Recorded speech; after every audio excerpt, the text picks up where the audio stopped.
예, 안녕하세요. 큐팍입니다. 오늘은 미국 미디어에 대해서 좀 알아보겠습니다. 예, 영상을 먼저 보시겠는데요. 지금 미국의 공영방송, NPR, PBS 두 방송의 CEO가 미국 의회 청문회에 나왔습니다. 지금 이 사람은 브랜던 길이라고 텍사스의 하원 의원인데, 예, 94년생의 아주 젊은 공화당이고요. 그러니까 이 사람이 이제 NPR의 현재 CEO인 캐서린 머에게 질문하는 영상입니다. 이걸 보시면 그동안 한국에서 알고 있었던 NPR이 어떤 매체였는지 아실 수 있을 겁니다. 우선 영상을 보시겠습니다. It's interesting because a lot of your thinking, as expressed by your public statements, is deeply infused with economic and cultural Marxism. Do you believe that America is addicted to white supremacy? I believe that I tweeted that, and as I've said earlier, I believe much of my thinking has evolved over the last half decade. It has evolved. Why did you tweet that? I don't recall the exact context, sir. Okay. Do you believe that America believes in black plunder and white democracy? I don't believe that. You Don't know what tweeted statement that in comes from. reference to a book you were reading at the time, apparently, The Case for Reparations. I don't think I've ever read that book, sir. You tweeted about it. You said you took a day off to fully read The Case for Reparations. You put that on Twitter in January of 2020. I apologize. I don't recall that I did. Okay. I no doubt that your tweet there is correct, but I don't recall that. Okay. Do you believe that white people inherently feel superior to other races? I do not. You don't. You tweeted something to that effect. You said, I grew up feeling superior. How white of me. Why did you tweet that? I think I was probably reflecting on what it was to grow up in an environment where I had lots of advantages. It sounds like you're saying that white people feel superior. I don't believe that anybody feels that way, sir. I was just reflecting on my own experiences. Do you think that white people should pay reparations? I've never said that, sir. Yes, you did. You said it in January of 2020. You tweeted, yes, the North, yes, all of us, yes, America, yes, our original collective sin and unpaid debt, yes, reparations, yes, on this day. I don't believe that was a reference to fiscal reparations, sir. What kind of reparations was it a reference to? I think it was just a reference to the idea that we all owe much to the people who came before us. That's a bizarre way to frame what you tweeted. Okay, how much reparations have you personally paid? Sir, I don't believe that I've ever paid reparations. Okay, it's just for everybody else. I'm not asking anyone Seems to pay to be what you're reparations, sir. suggesting. Do you believe that looting is morally wrong? I believe that looting is illegal, and I refer to it as counterproductive. I think it should be prosecuted. Do you believe it's full extent of the morally law. wrong, though? Of course. Of course. Then why did you refer to it as counterproductive? It's a very different way to describe it. It is both morally wrong and counterproductive, as well as being You illegal. tweeted, it's hard to be mad about protests in reference to the BLM protests, not prioritizing the private property of a system of oppression. You didn't condemn the looting. You said that it was counterproductive. NPR also promoted a book called In Defense of Looting. Do you think that that's an appropriate use of taxpayer dollars? I'm unfamiliar with that book, sir, and I don't believe that was at my You time at tweeted NPR. that you read that book, but I don't believe that I did read that book, sir. do you think that a few years ago NPR educated America about, quote, the whole community of genderqueer dinosaur enthusiasts? Do you think that that's an appropriate use of tax dollars? I was not at NPR at the time, sir. That's not the question, though. Do you think that that's an appropriate use of our tax dollars? I think our tax dollars that we use are to be able to provide a wide range So of. I'll take that as a yes. You do believe that that's appropriate. Your health advisor at NPR also stated in an interview that, quote, fear of fatness is more harmful than actual fat. Would you like to explain how fear of fatness is more harmful than actual fat? That's an editorial at NPR. I am not familiar with the editorial, and I don't believe that was published during my time here. It's called Diet Culture is Everywhere. Here's how to fight it. Do you think that that's an appropriate use of taxpayer dollars? I think any reporting on health is an appropriate use of taxpayer dollars, yes. And you think that editorializing that fat is not unhealthy is appropriate? I don't know what that article is, sir, and I'm not familiar with it, so I couldn't say. Fake news. Do you think that basic accommodations like doorways or seatbelts represent, quote, latent fat phobia? I don't have an opinion. It's also from NPR. Do you think civility is racist? No, sir. No. Your outlet ran an article entitled, quote, when civility is used as a cudgel against people of color. That was on All Things Considered. Would you like to explain? I what I'm not on the editorial side, so I'm not familiar with that story. You talk about how NPR is news. This is editorialization, and I'll read it. For many people of color in the United States, civility isn't so much social lubricant as it is a vehicle for containing them, preventing social mobility, and preserving the status quo. This is garbage. I'll spend all of my time doing everything I can to ensure you guys never get another dollar of taxpayer funding. This is complete garbage. Thank you, Madam Chair. 예, 잘 보셨죠? NPR 하면은 National Public Radio라고 이제 주로 독자들의 기부금으로 운영되는 비영리 라디오 방송인데, 예, 물론 정부에서도 지원금을 타고요. 그래서 70년대부터 운영됐던 방송사인데, 이게 뭐 7, 80년대, 뭐 90년대도 그랬는지 모르겠는데, 아무래도 비영리 단체니까 이게 당파적이지 않다라는 그런 인식이 많이 있습니다. 그런데 그거는 사람들이 잘 모르는 거고, 예, 80년대부터 당파적이었습니다. 그리고 2000년대 들어오면서 그런 성향이 아주 강해진 거고, 그리고 당연히 2016년부터 트럼프에 반대하는 그런 기사들이 쏟아져 나왔고, 예, 트럼프가 2016년 대선에서 러시아와 공모했다는 러시아 컬루전, 이런 뉴스도 NPR에서 뭐 거의 독점하듯이 취재를 했고, 또 다른 영상에서 그런 내용을 보실 수가 있습니다. 자, 우선 오늘 본 영상을 다시 짚어보면, 이 브랜든 길이라는 사람이 시작을 어떻게 했냐면, 당신의 뭐 트위터나 그 외에 공개 발언한 것들을 보면 당신의 사고는 경제와 문화 막시즘에 깊게 물들어 있다라고 이제 시작을 합니다. 자, 요거는, 예, 이 여자가 캐서린 마르인데, 요게 2년 전에 TED-Talk에 나와서, 예, 여기 보시면 Truth and Beliefs, 진실과 믿음에 대해서 강연을 한 게 있습니다. 여기 보면 이 여자가 유명한 말을 했는데, 진실은 사람마다 다 다르다, 이런 말을 합니다. 그래서 요번 청문회에도 그것에 대한 질문을 하는 장면인데, 여기는 안 나오고, 이제 여기서 브랜든 길이 경제와 문화 막시즘 얘기를 꺼낸 이유가, 이 여자의 사상이 막시즘에 기반을 두고 있다라는 얘기를 시작한 겁니다. 그래서 이런 테터크나 아니면은 이 여자의 트윗, 그런 걸 보면 아주 노골적으로 문화 막시즘에 물들어 있다는 걸 알 수가 있습니다. 일단 미국에서 막시즘을 믿는 사람들은 미국이 백인 우월주의 사회라고 생각을 합니다. 그래서, 예, 막시즘 하면 보통 이 사회를 부르주아와 프롤레타리아의 갈등으로 보는 그런 사상인데, 미국에 들어와선 그게 백인 우월주의, 그러니까 백인과 흑인, 백인이 지배자고 또는 억압자고, 흑인이 피지배자, 피억압자라고 사회 구조를 그렇게 놓고 보는 게 이제 미국에서의 막시즘입니다. 그래서 그거를 또 critical race theory라고 해서 비판 인종 이론이라는 이름을 붙여서 이제 학문이 있는데, 아무튼 이 여자도 이제 당연히 막시즘에 길들여진 그런 사람이기 때문에 미국이 백인 우월주의에 중독됐다고 믿느냐, 이제 이렇게 우선 물어보고, 근데 이제 지금은 안 그렇다. 5년 동안에 생각이 많이 바뀌었다 해가지고, 당연히 지금 캐서린 마르는 청문회에 나와서 이제 정부의 지원금을 받아야 되니까 당연히 이런 말을 하겠죠. 당연히 막시즘이라고 안 그러겠죠. 그러면은 지원금이 안 나오니까. 그리고 똑같은 맥락에서 미국은 흑인을 약탈하고, 그러니까 백인이 흑인을 지배하고 백인의 민주주의 국가다라고 주장하는 게 미국의 cultural marxism, 미국의 막시즘입니다.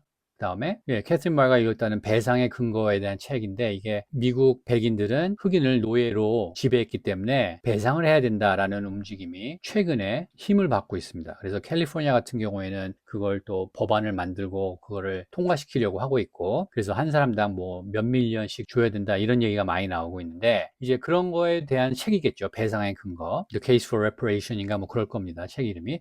그래서 이런 걸 읽으면서 이제 트윗을 올렸던 거죠. 그때는 뭐 이런 날이 올 줄 몰랐겠죠, 이 여자도. 자, 그리고 요게 조금 뭐랄까 한번 짚어볼 만한 얘기인데, 백인들이 본질적으로 다른 인종들보다 우월하다고 느끼냐. 자, 우리가 흔히 알기로는 민주당은 소수인종을 위하고 인종차별을 없애려고 하고 평등을 주장하는 당이다라고 이렇게 알고 있는데, 사실 인종차별주의의 사상이 밑에 깔린 당이 옛날부터 민주당이었죠. 그래서 민주당은 노예제도를 계속 유지하려고 했고, 공화당이 노예제도를 폐지하기 위해서 생겨난 당이고, 그래서 두 정당이 이제 싸웠던 게 이제 남북전쟁이고, 그래서 우리가 흔히 알기로 민주당 사람들은 이렇게 백인이 뭐 다른 인종보다 우월하다 이렇게 생각을 안 하고 오히려 공화당이 이렇게 생각할 것 같은데, 예, 이 사람은 공화당인데 캐서린 마르한테 이런 질문을 합니다. 그리고 캐서린 마르가 예전에 뭐 자기가 성장하면서 나는 우월하다고 느끼며 자랐다, 아 내가 이렇게 하얗다니, 뭐 이런 식으로 했는데, 물론 이런 얘기가 어떤 의미로 했는지는 문맥은 더 자세히 들여다봐야겠지만, 여러분들이 아셔야 될 게 미국의 많은 민주당 백인들은 이렇게 생각을 합니다. 그러니까 자기가 잘났다 이렇게 생각하는 것보다 흑인들은 우리 백인들이 도와줘야 된다. 흑인들은 스스로 자립을 못한다. 그들은 피해를 받았고 차별을 받고 있기 때문에 우리가 도와줘야 된다. 이런 의미에서 그런 말을 하는 것도 있지만 인종적으로 우리가 우월하다라는 게 속에 깔려있는 백인들이 아주 많습니다. 미국에. 그리고 그런 사람들은 정치적으로는 민주당을 주로 지지하고요. 근데 캐서린 마을도 역시나 뭐 언젠지 모르겠는데 이런 글을 쓴 적이 있다고 합니다. 트윗을 했네요. 이런 트윗을 했다고 합니다. 그래서 그걸 한번 또 이렇게 콕 짚고 넘어가는 거죠. 브랜든 게리. 네, 그리고 백인들이 흑인들에게 배상금을 지불해야 한다고 생각하느냐? 이게 아주 민주당에서 아주 유행이었습니다. 특히 바이든 정권 때. 민주당이 정권 잡고 있으니까 이럴 때 우리가 뭐 법을 만들어서 이거를 실제로 시행을 하자라고 했는데 그래서 아마 그때 나온 트윗일 겁니다. 그래서 우리가 백인이 과거에 2020년 1월에 트윗을 했다고 하죠. 우리가 과거에 진 빚이 많으니까 죄가 많으니까 배상을 하자, 오늘 하자 뭐 이런 식으로. 그런데 이제 이런 배상이 금전적 배상이 아니다 뭐 이렇게 이제 뭐 말을 돌리는 거죠. 그 다음 질문이 이제 약탈이 도덕적으로 잘못됐다고 보냐라고 물어보는 이유는 이제 2020년 여름 BLM 시위가 도시를 불태우고 상점들을 약탈하고 완전 폭동 시위였죠. 그래서 그때는 공화당은 이걸 잡아야 된다. 너무나 폭력적으로 변했다. 사회가 무질서해진다. 이런 식으로 이제 BLM 시위를 막아야 된다라고 하는데 민주당 쪽에서는 막으면 안 된다. 이게 그동안 억압받던 저소득층, 소수인종, 특히 흑인들이 그동안 품고 있던 분노를 표출한 거기 때문에 그런 분노를 표출할 수 있게 해줘야 된다. 그래서 그때 약탈이 엄청 많이 일어났는데 그 약탈을 도덕적으로 평가를 안 했습니다. 저 사람들도 그동안 백인들에게 빼앗겼던 거 이런 거를 다시 자기들이 차지하는 거기 때문에 그리고 심지어 이런 말도 있었죠. 약탈을 안 하면은 살 수가 없는 사람들이다. 이런 말도 나왔습니다. 민주당 쪽에서. 그래서 이제 그거에 대해서 물어보는 거고 캐서린 마을 같은 이 여자는 뭐 마르크시즘 좌파라고 볼 수가 있겠죠. 이 사람도 당연히 억압받고 돈 없고 불쌍한 사람들이 그렇게밖에 할 수 없지 않느냐라는 의미에서 그런 트윗을 했던 겁니다. 이게 비생산적인 거고 이 사람들을 나무랄 수 없고 시위에 분노할 수 없는 이유가 이 사람들은 어쩔 수 없이 그렇게 해야 된다라고 말을 하는 겁니다. 그래서 이제 브랜든 길이 그 폭력과 약탈을 도덕적으로 비난하지 않고 이런 두리뭉실한 말, 비생산적이란 말로 표현했는데 너 왜 그랬냐 이렇게 물어보는 거죠. 근데 이제 지금 와서는 이제 도덕적으로 잘못됐다라고 이제 와서는 말을 하는 거죠. 근데 그때는 안 그랬던 거죠. 네, 그리고 이런 말 했죠. 억압 시스템의 사유재산을 우선시하지 않으므로 BLM 시위에 분개할 수 없다.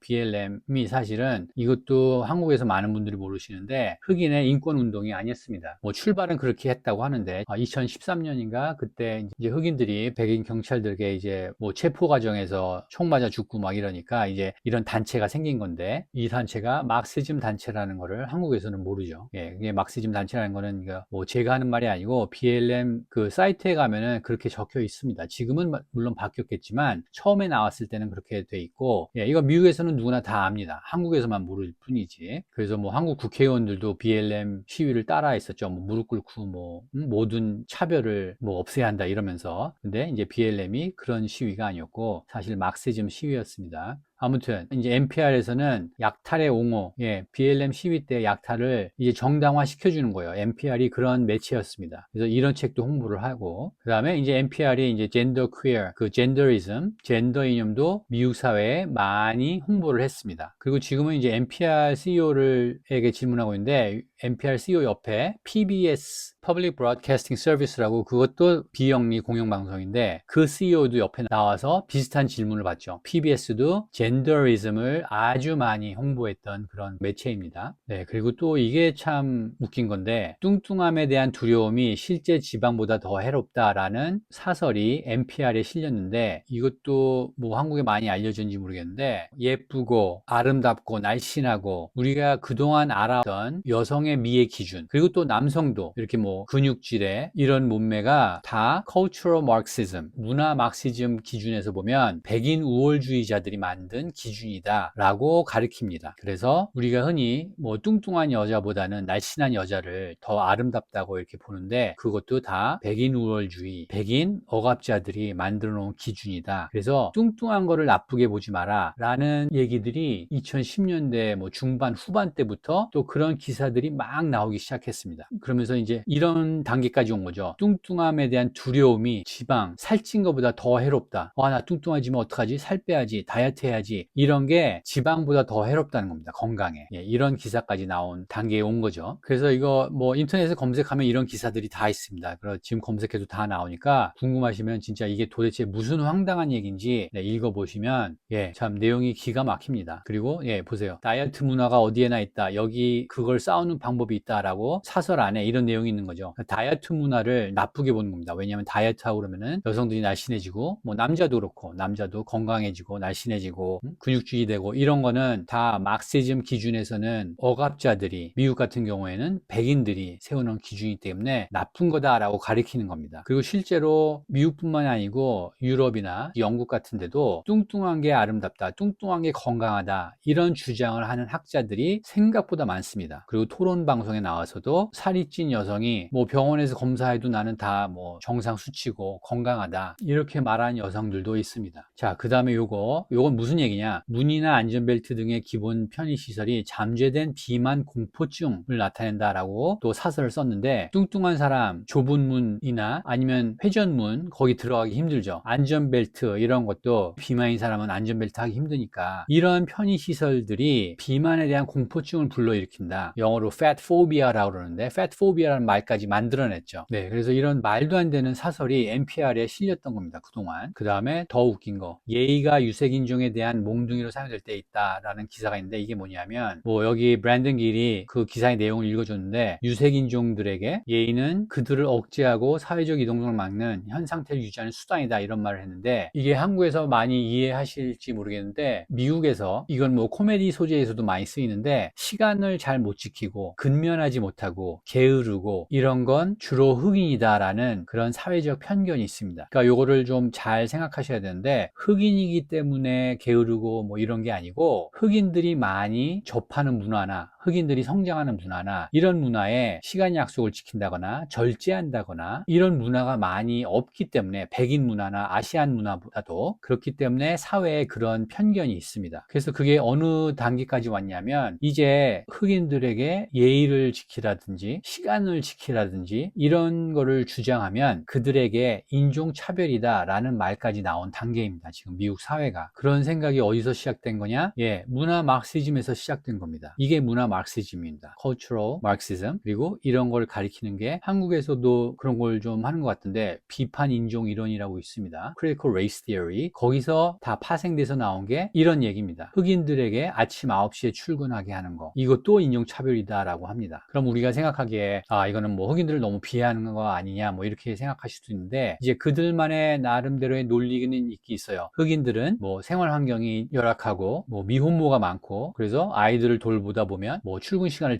제대로 맞출 수가 없고 또 가정 형편이 안 좋으니까 뭐 아이들 데이케어에 맡긴다거나 누가 와서 봐준다거나 이런 환경이 안 된다. 그런 사람들에게 9시에 출근 시간을 맞추라고 하는 거는 이건 인종차별이다. 이런 식으로 논리를 만들어냅니다. 근데 이제 뭐 그런 케이스가 없는 건 당연히 아니겠죠. 근데 실제로 따져보면 흑인만 그런 건 아니죠. 아무튼 그런 이유 때문에 이런 예의라든지 어떤 절제, 어떤 규정, 규칙 이런 거를 너무나 깐깐하게 지키게 하는 거는 인종차별이다라고 가리키고 있습니다. 그리고 그런 내용의 사설이 NPR에 아주 많습니다. 그러니까 NPR이 이런 얘기의 모든 그 바탕이 되는 cultural marxism을 전파하고 있던 그런 매체입니다. 그래서 한국에서 생각하는 것처럼 비영리의 공공방송이라고 해서 공정한 내용의 그런 방송이 절대 아닙니다. 네, 그래서 NPR이 완전 쓰레기다. 너희들 절대 납세자의 돈이 흘러 들어가지 않게 내가 막겠다라고 말하고 끝내죠. 예, 오늘 영상을 하나 더 하려고 했는데 앞부분에서 이제 미국 사회 얘기를 하다 보니까 너무 길어져서 오늘은 여기까지 하도록 하고 오늘도 미국 사회와 특히 미국 언론에 대해 유익한 내용이었다고 생각하시면 좋아요와 구독 그리고 많은 공유 부탁드립니다. 감사합니다.